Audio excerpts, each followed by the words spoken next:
నిజంగా బాబా జీవిత చరిత్ర చెప్పడం, బాబా లీలలు చెప్పడం, ఎక్కడెక్కడ కేకలేశారో దాని వెనకాతల దృష్టాంతాలు ఏమిటో, ఏ స్థాయిలో వేశారో చెప్పవలసి వస్తే ఏ మామూలు మాటలా, సామాన్యమైన విశేషం అది.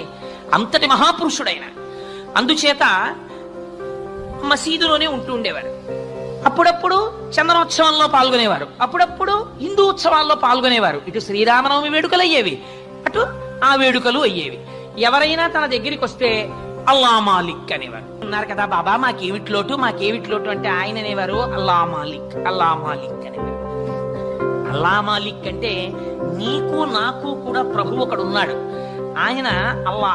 అల్లా అంటే నామరూపాలతో మీరు ఏ రూపంతో పిలవండి, నేను చెప్పాను కదా అది బ్రహ్మము. నేను శివుడు అంటారు, వేరొకరు కృష్ణుడు అంటారు, వేరొకరు శ్రీ మహావిష్ణువు అంటారు, వేరొకరు అల్లా అంటారు, వేరొకరు ఇంకో పేరుతో పిలుస్తారు. ఏ పేరుతో పిలిచినా అది బ్రహ్మం.